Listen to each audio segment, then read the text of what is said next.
আজকে করব বেল মাখা। দুটো কয়েদ বেলকে মাখবো। এইরকম আর একটু পাকা হলে ভালো হতো, শক্ত তো এখনো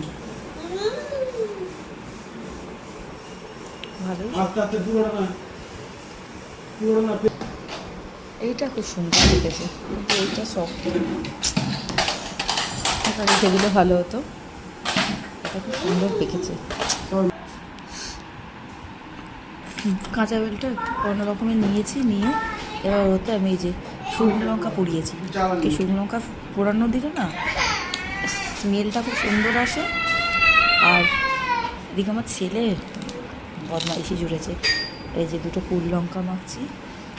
আমি তো এমনি ঝাল একটু বেশি খাই, যদি এতেও দেখি না ঝাল হয়েছে তাহলে আমি আবার শুকনো লঙ্কা পুড়িয়ে আনবো।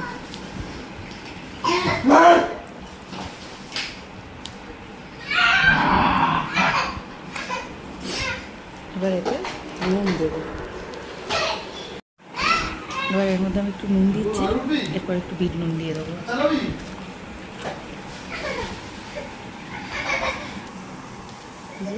চিনি আর বিট নুন একসঙ্গে নিয়ে নিয়েছি। এক হাতে ফোন নিয়ে ভিডিও করা খুব অসুবিধা হয়েছে, ওই জন্য একসঙ্গে দুটো নিয়ে নিয়েছি, মাখিয়ে নেবো। আমি আরও দুটো কাঁচা লঙ্কা নিয়েছি, একটুও লঙ্কাগুলোতে ঝাল নেই, এই কারণে আরও দুটো কাঁচা লঙ্কা নিয়েছি। এবার ভালো করে মাখাবো। এই যে ফাইনাল, এটা ফাইনালি এটা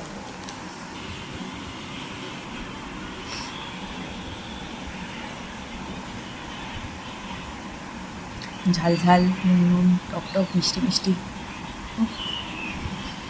পুরো জমে যায়। বেল যদি পুরো পাকা পাওয়া যায় না, সেই বেলের টেস্ট এত সুন্দর লাগে, দারুণ লাগে। এই যে এটাই তুললাম।